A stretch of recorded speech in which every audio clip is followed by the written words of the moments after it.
I got interested in the 29th Ohio because of an officer in the 29th, Gurley Crane, who was from Cuyahoga Falls.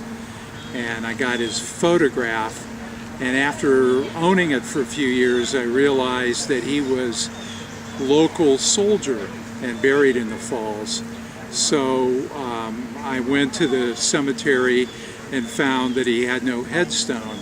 So I petitioned the government for a headstone government marker, which we had put up.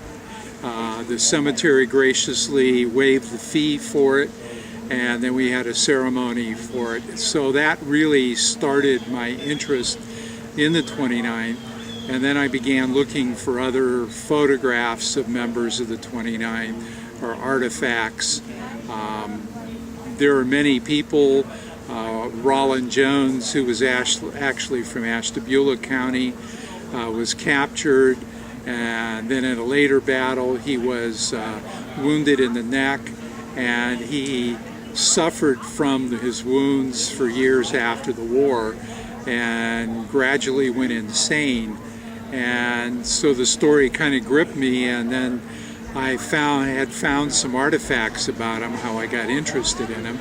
And then a few years ago I found some letters that he wrote, and reading about his experiences, and I even have the letter that he wrote to his brother about his wounding and describing it and kind of playing it off that it wasn't really a serious wound, where it was. You know, he was shot in the back of the neck and he was incapacitated for several months.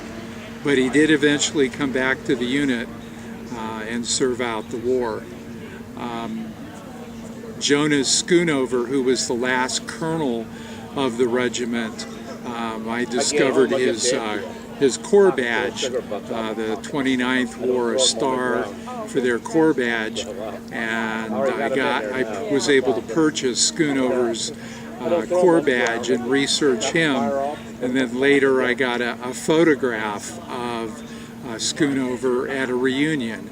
And so kind of putting things together like that helped really give me an interest in it.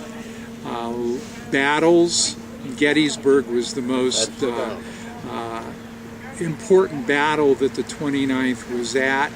They didn't suffer the heaviest losses, but they were there. They defended Culp's Hill on the far right flank of the Union Army, much like the 20th Maine did on the far left flank at Little Round Top.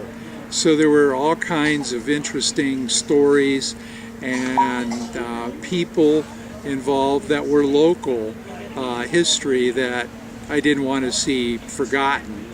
And so I've concentrated my study on them and preserving what they did and preserving any artifacts that come my way that I can, preserve and also display. I have some artifacts from Akron in the Civil War in the Perkins Mansion.